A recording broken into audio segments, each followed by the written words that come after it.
I've never had an introduction where the introducer said, hey, if you want to leave in the middle, just right back there. And it's an excused absence. What more could you want? What more could you want? As Chase said, my name is Jordan Strebeck. I'm one of the non-staff elders here at Redeemer, and part of that gig is that we pinch hit sometimes for Jason in the pulpit. So excited to be doing that with you guys this morning, and also getting to kick off our summer series, which we're marketing geniuses. So we're calling it Christianity 101, snappy, to the point. You kind of get what's going on. It's the basics that every Christian needs to know. So right there, you got it. We're going to be doing Christianity 101 this summer, and Jason asked me to introduce that. Ben's getting an early start. He's like, all right, I'm out of here. I got 101. I did that. I'm out of here. I'm going to the next steps class. This is the rookie deal. So a couple reasons we want to do this. First of all, we just want to make sure that we never gloss over the basics, the core foundations of our faith. We want to make sure that we emphasize those things so often that they become kind of ingrained in our DNA. I remember listening to an interview one time. A guy, a basketball coach, was talking about he worked as a volunteer coach a Kobe Bryant basketball camp back when Kobe was the undisputed best player in the world. So I'm not going to get into who's the GOAT and all that, and it's MJ, but whatever. But Kobe Bryant had this basketball camp, and the guy said, I finally got up the courage to ask Kobe. I said, hey, would you mind this week if I came and watched you work out? And Kobe told the guy, he said, sure, I'm working out in the back gym at 4 o'clock. Tomorrow. And the guy was like, I'm looking at my schedule, and I'm pretty sure the camp starts at 3:30. This is going to be pretty weird. And he asked Kobe's assistant, he's like, no, it's 4 a.m. He's like, okay, all right. This is going to be, he's like, but hey, I'm going to go. You get the opportunity, you got to go. So he goes, he shows up at the gym early. Kobe's already there at 3:30. He's already worked up a sweat. He's getting up shots. The workout starts at 4. And the guy said, I was shocked at how much time Kobe Bryant spent doing basic dribbling, footwork, and shooting drills that I would do with junior high kids. And I mean, he spent a ton of time on this. He said, I was so surprised. I don't know what I expected, but I was so surprised. And here's the best basketball player in the world, and this is what he's doing. And he said later that afternoon, he had the opportunity to he cornered him, and he asked him some questions about his workout, and he said, man, I am just kind of surprised by how much time you spent doing what I would call kind of like rudimentary, basic drills. I mean, you're the best player in the world. Why do you do that? And he said, Kobe Bryant looked at him and he said, why do you think I'm the best player in the world? And I love that because we can take something from that just because something is basic doesn't mean it's not important. In fact, it's right there in the word. It's a base. It's a foundation upon which something is built. And just because something is foundational doesn't mean that it's easy. A lot of these things that we're going to cover, they might seem simple, but they're definitely not easy in terms of applying them in our lives. So I would encourage you not to just gloss over this and be like, oh, okay, I'm going to kind of check out and put it on cruise control because I got it, because you probably don't got it. So don't check out. That's one. We want to make sure we don't neglect the basics, the fundamentals of our faith. 2, we never want to assume that everyone here knows all this stuff. I think sometimes in the church, we make the mistake of assuming that everybody's, spent 1,000 Sundays in Sunday school and everything else. And the truth of the matter is we all come into this room from different walks of life. This may be your first time in church. This may be your 100th time in church. Maybe, who knows, maybe you've been here every day. The doors have been open since the day you were born. Good for you. But we never want to assume that we're on the same page about the basics of our faith. There are some things that it is okay to assume. You can assume death, taxes, that if you're a Cowboys fan, you're going to be disappointed at the end of the year, that if there's road construction in Midland, it's going to take longer than they say it's going to take, that if you live somewhere, you're probably going to complain about the road construction there as though road construction doesn't happen anywhere else and take twice as long as they say it's going to take. All these things are safe to assume. There are some things you don't want to assume. I'm not going to go into what those are in this sermon. Brian Regan has some really great stand-up about what is not safe to assume. But we never want to assume that everyone's on the same page. And then lastly, we just want this to be a series where you can feel comfortable inviting people in with a very low barrier to entry. We're not going to be covering, some really arcane, like diving deep into some, eschatology or Christology or theology or a bunch of words that end in ology. Like, this is going to be something that is approachable for folks who maybe aren't comfortable in a church setting or haven't been around church much at all. So we're going to kick off this series with the concept. Jason asked me to cover the concept or the doctrine of Imago Dei. All right, Imago Dei. Now, this is a phrase that some of you may have heard before. Some of you may have never heard it in your life, or some of you may have heard it and been like, I have no idea what that means. I'm about like Ron Burgundy in Anchorman when it comes to interpreting foreign languages. Well, it's simply Latin for the image of God. And this is a term that's frequently used as shorthand in our faith to talk about mankind, you and I, being made in the image of God. So where does this idea come from, this concept of Imago Dei? Well, we first see it in Genesis chapter 1, the story of creation. And in verse 27, in 127, we get this. So God created man in his own image. In the image of God, he created him. Male and female, he created them. And then we see it again in Genesis 5, and we see it again in Genesis 9. It pops up a couple other times, and then we see it a couple times in the New Testament as well. But that's really the basics, or the basis of where it comes from. And this is awesome, amazing, great news that you may have never really taken the time in your cruising through the Bible to stop and just be grateful for. But with that one sentence right there, what we're told is that we are created in the image of the creator of the universe. And that, y'all, is amazing. That is awesome. It's a special thing. There is something very special and unique about having an image imprinted upon you, especially in this sense. Those of you who have kids can probably relate to this. It's awesome to see, these traits and characteristics that are passed down in our bloodlines. If you've ever met Jason Hatch, our senior pastor, and then met his kids and seen pictures of Jason as a boy and like Judah and Hudson as boys, you're like, man, there is no denying. There's no paternity test required. That's Jason's kid. Like, this is very, very cut and dried. If you've seen the Goachers walking around with all their curly hair, you're like, yep, I get it. That's awesome. There's something special about this, even in our DNA. My dad, and I promise, I tell this story, my dad's awesome, and I love him, and he's awesome, but this is a great story. My dad grew up raising cattle, and I actually found out, he's always been fascinated with bloodlines, with DNA, with genes, and how you can crossbreed different lines of cattle to have better outcomes with your, with what you wind up with in your herd.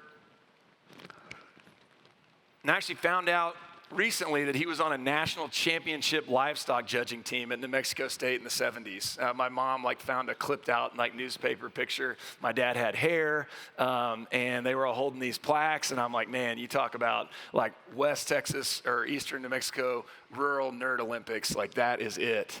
And he did it. Good job, Dad. But he's always been fascinated by this.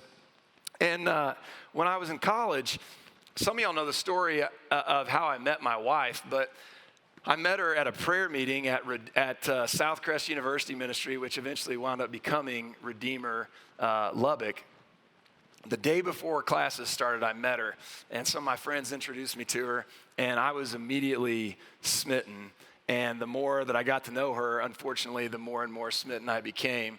And she was in that same process, the more and more into the friend circle, the friend zone. Like I just really, really buried myself in there. And it took me about 18 months to get her to go on a date with me. But I told my mom and dad would ask all the time, how's it going?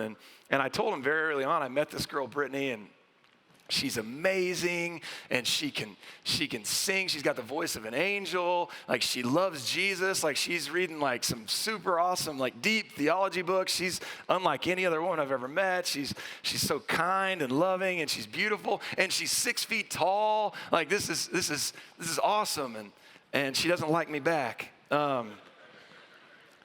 And so my dad, from time to time, he'd be like, how's Brittany doing? I'm like, good. She's still saying she just likes me as a friend. He's like, she still sings? I say, yeah. She's still tall? He's like, yeah. Okay, all right, And, but I came up with this genius scheme. I was like, our band, when we would play, I would find excuses to ask Brittany to sing with us. I'd be, we really need a female vocalist because we're going to do a duet. I don't know what duet yet, but we're going to do some duets.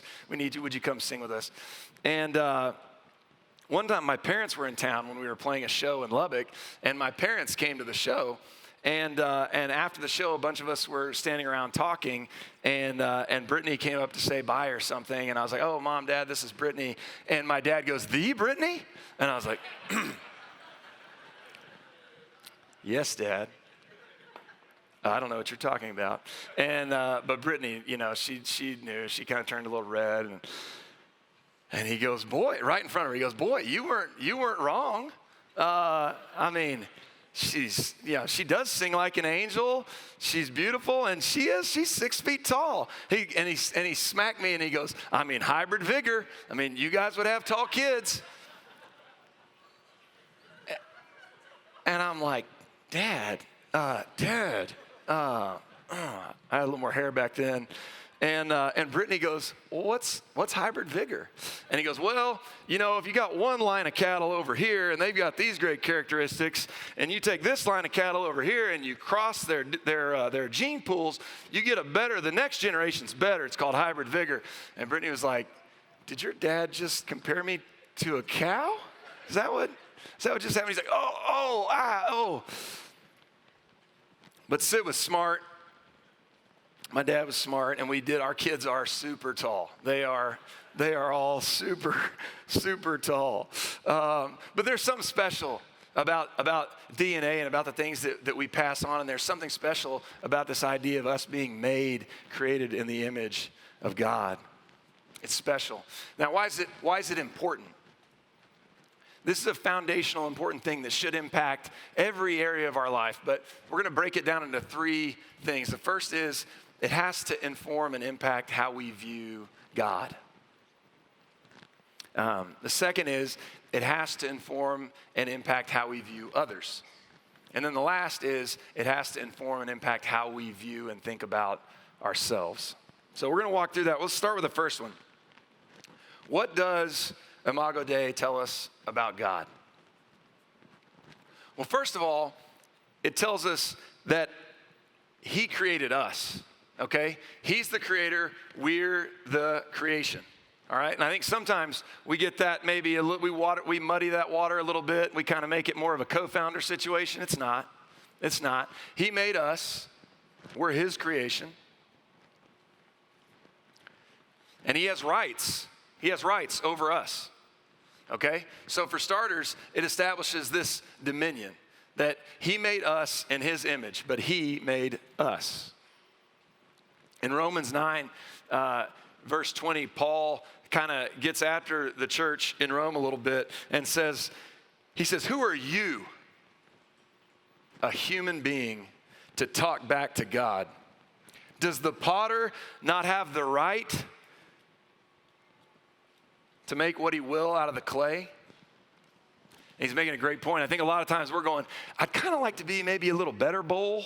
Like right now, I feel like I'm kind of a small bowl that's being used for this.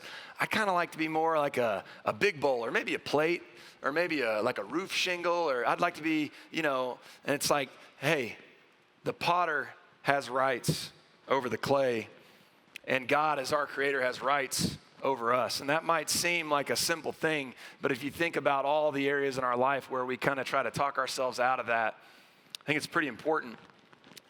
Along with that, we fit into his design, not the other way around. Okay, we have to remember this on a daily basis. The world does not revolve around you and I. This isn't the Truman Show. It doesn't revolve around what we think or what we want or our opinions or how we would like things. We're created beings living in a world that God made, and we should always be asking ourselves how God designed things and what he has to say about it, because he has rights over us. This is especially important in today's world because you don't need me to tell you that our world does not recognize this authority over us. You're not going to find a lot of Disney movies that really drive this point home. If you go throw it on whatever radio station you listen to, unless it's K-Love, and maybe not even then, you're not going to find this point being driven home. The world, media, Hollywood, entertainment, colleges, whatever, even in Midland, the world does not always recognize God as creator and his design as good and perfect and authoritative. And you can see the consequences. I mean, this impacts how we view everything. And so the reason I emphasize that is we have to make sure that as believers that we don't let what the world might say about God's design leak into our worldview and how we think about design. This scripture has to inform that, not what the world has to say. It's evident even in that first verse, Genesis 1:27, that has pretty big implications for how we view the family, for how we view marriage, for how we view the concept of gender, all those things. And his design is authoritative. His design is what matters, not what we think it ought to be. Now, his design is perfect, but we do have to recognize the impact of sin on his design. Because though you and I are created in the image of God, we are not the perfect fulfillment or embodiment of that image. Does that make sense? And you and I have both been hurt and harmed at different times by other image bearers of God. And so I think we do have to recognize that. We do know, though, from Scripture that the fall, that the introduction of sin did not do away with this concept of Imago Dei, because we see it in Genesis 9. God talks about what happens if an image bearer kills another image bearer because they are image bearers, and that's post-fall. John Piper, I think, would say it. I'm going to summarize this, but John Piper, I think, would say it in a manner something like this. And John Piper is a pastor and theologian that has been impactful on many of us. But he would say something like this, that sin and the introduction of sin have defaced God's perfect design. They've corrupted it, but it is only defaced, and it's not destroyed. And the good news about something being defaced, you think about graffiti, or you think about somebody, egging a house or doing something to deface something. The good news is that it can be repaired, it can be redeemed. And so it is with God and his perfect design. But we do have to be cognizant of the fact that sin has snuck in and defaced and corrupted that perfect design. What else does Imago Dei tell us about God? It also tells us about the goodness of God. I love that Jonathan and Melody sang that song immediately before this, because it does tell us something about the goodness of God. He made us lovingly in his image as a good and loving Father. I love that. This isn't some dispassionate, far-off creator that's doing like a science experiment down here. He imprinted his image upon us, and I think that tells us something about the goodness of God. And then lastly, I think it tells us he wants his name, he wants his glory known throughout the earth. You don't make, if you think about an image being imprinted onto something, if you think about a sculpture of something, an artist doesn't painstakingly craft a sculpture of something ugly or something that's not worthy of being known or being admired. And so it is with God and his image. That tells us that he wants his name, his glory, his image to be known throughout the earth. What does Imago Dei tell us about how we should view others? Well, first of all, we have to keep in mind that every person that we deal with on a daily basis is an image bearer of God. And that because of that, every person has intrinsic value and worth. We have to remember that.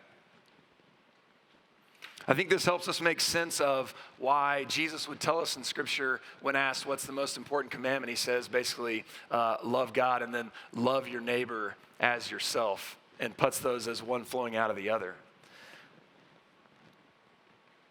I think God the Father wants us as fellow image bearers of his to love one another. Those of you who have multiple kids know that it's one thing if your son or daughter has a friend over and they get into a little bit of a scrum.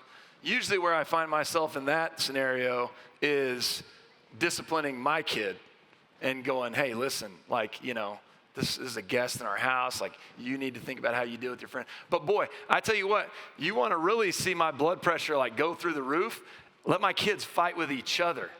When my kids fight with each other, I'm like, do you not get this? That is your sister. That is your sister. Do you not understand? That's your brother. How do you not get this? We just drove to Florida last week in a nice 16-hour car ride in the car together. The number of times where I almost went rage monster from Dude Perfect on my kids and disqualified myself from eldership was it was a decently long list. But there's something uniquely offensive about my kids treating each other poorly.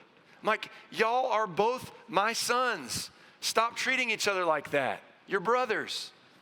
I think so it is with God and his creation. We are all image bearers, and it's important to him that we love one another. I think we have to always keep in mind that every single person on this planet is an image bearer of God and has worth. I heard Tim Tebow tell a story one time. Someone asked him, they said, how did you get into kind of all the things that your foundation works on? How did this start?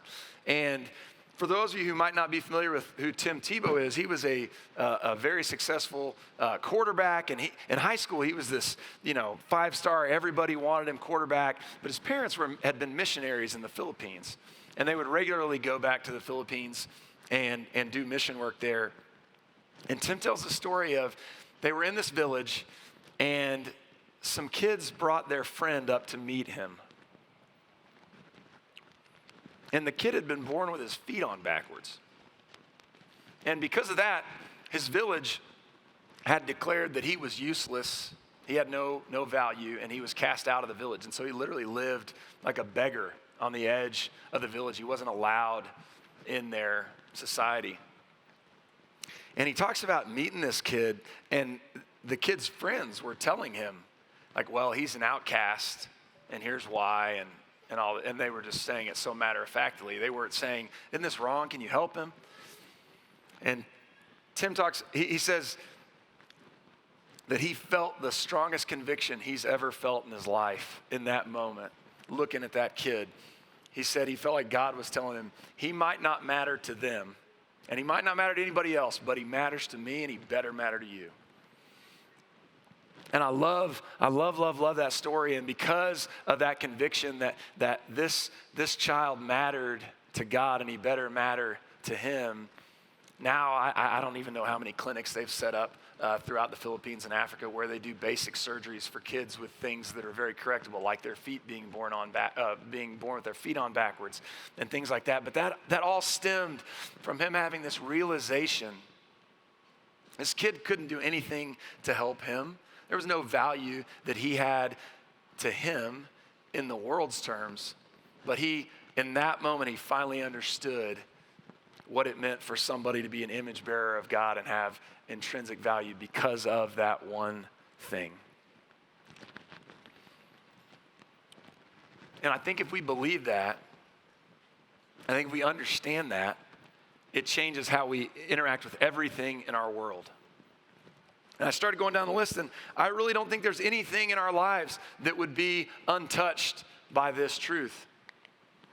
I think for starters, we might be a little more patient and kind and gracious on a daily basis. We might be just a little less likely to go off the handle on somebody that isn't driving the speed limit on the loop, or be a little less judgmental when we go to Walmart and feel like we see people making bad lifestyle choices, or demonizing people that disagree with us or have the wrong opinions. I think it might make us a little bit more aggressive about how we view missions, about how we view sharing the gospel, because if every human has worth and every human matters, why wouldn't we want to share the gospel with them? I think about the biggest issue facing men in our world today, and this isn't just me saying it, this is academic studies echoing this as well, is pornography and all the issues that stem from that, and lust and all those things. And I realize that's not just men, but how differently would we approach that if we viewed the people on the other side of that deal as image bearers of God and not something to be objectified? How would it change the way we approach business? Like, Christians ought to be like the most ethical, honest, upstanding people in the entire business community. Whether you're mowing a lawn, whether you're cooking a burger, whether you're teaching science, whether you're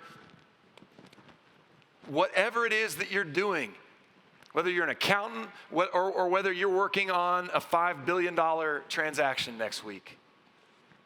Irrespective of what it is that we do, what would it change if we looked at everybody in a 360-degree angle of what our work touches as an image bearer of God? Would it change maybe how we look at social media? Y'all have any friends that are really awesome and really nice, and you're like, man, that guy is just super nice. And then he gets on Twitter or Facebook, and you're like, holy smokes, this guy turned into the alley scene from Anchorman, and he's Brick, and he just stabbed a guy with a trident. Like, why are you so mad all of a sudden? That is just me. I'm the only person who knows people like that. It's good. It's good to know. Would it change maybe how we think about gossip? I mean, in James, we actually see this exact concept reference. James talks about taming the tongue, and he says that with this same tongue we bless God, and then we turn around with the tongue that God gave us and we curse people who are made in the likeness of God. How would it change the way we view poverty and injustice? How would it change the way that we view racism? How would it change the way that we view things like abortion? If we really believed that every person is made in the image of God, how would it change all those things? I think it'd be pretty big. And then lastly, and this one might not seem intuitive or obvious, but I think Imago Dei has to change how we view ourselves. I think we need to be mindful of the worth that we have in God's eyes. We bear His image. I'm not talking like Stuart Smalley's self-esteem and doggone it, people like you. I'm not talking about that. And as a matter of fact, some of you guys, maybe you don't need to hear this. Some of y'all, maybe you're a little too high on your horse, and this isn't for you. When I was in elementary school, my brother Brent and I were somehow wound up in the high school production of Cheaper by the Dozen.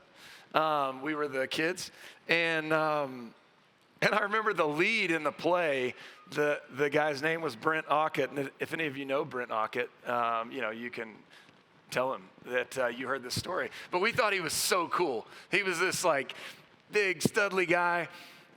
And he would, before every performance, every time, he would stand in front of his mirror in the dressing room. And he'd go, Brent, you good-looking sucker, don't you ever die. Don't you even catch a cold. And then he'd walk out there. And man, me and my brother thought that was the funniest thing. And matter of fact, every now and then, when maybe he didn't know that I was down the hall and he was just in the bathroom by himself, I'd hear him go, Brent, you good-looking sucker, don't you ever die. Don't you even catch a cold. And some of y'all might have that same irrational level of self-confidence, and maybe this isn't for you, I think. But for most of us in the church, I think sometimes we emphasize maybe just a little bit too much the idea of our sin nature and really focus on the doctrine of total depravity or the idea that sin is really corrupted all this stuff. We really focus on that, which is good. That's great, because that points us to the cross. That informs and reinforces our need for Jesus.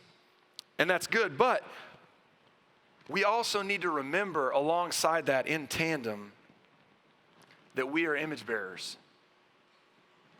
of our Creator, and balance that with the idea that we are loved so much that Jesus would take the wrath that we had rightfully earned, and he would take it in our stead.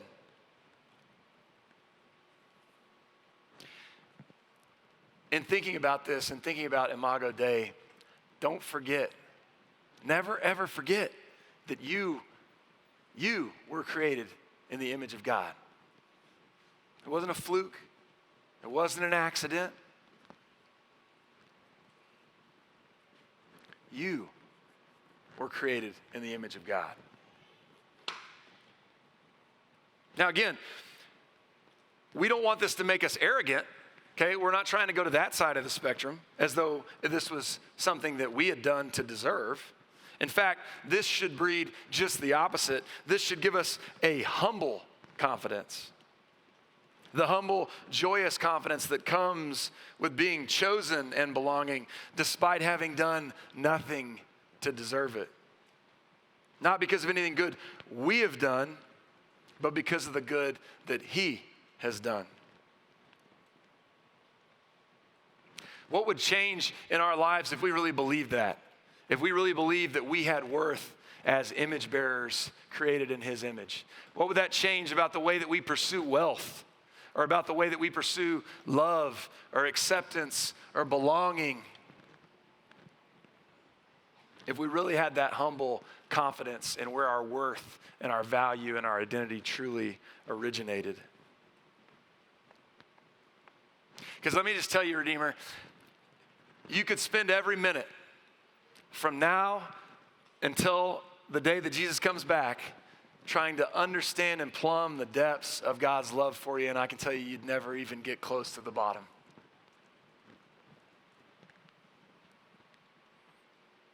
You'd never even get close.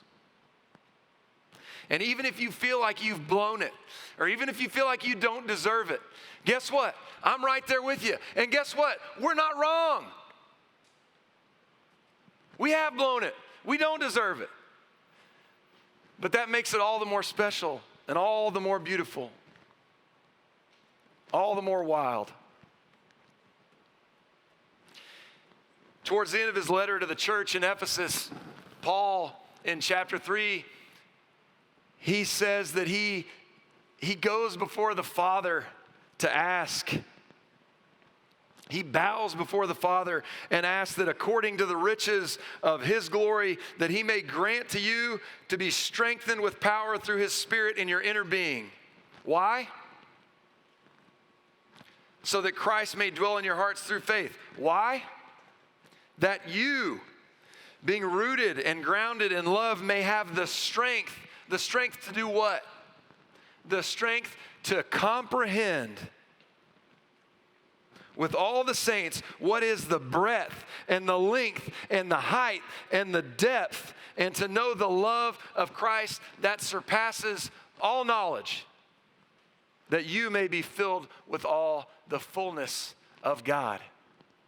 You catch that? He wants you to be strengthened with power so that Christ may dwell in your hearts, so that you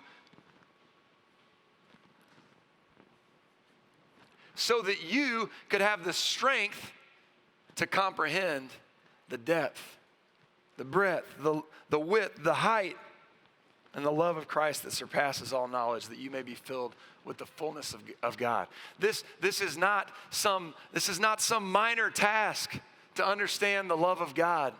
But I love that us being image bearers of His helps give us an idea of what that might be. So as we close today and as the band comes up, I want us to dwell on a couple of things. If we believe this, if we really believe this, Redeemer, and we really understood this truth, that we serve a good and mighty Creator who imprints His image onto every man, woman, and child, what will change in our lives? What will change in your life? And lastly, how amazing is it that we serve and worship a God who is gracious enough to form us in His image?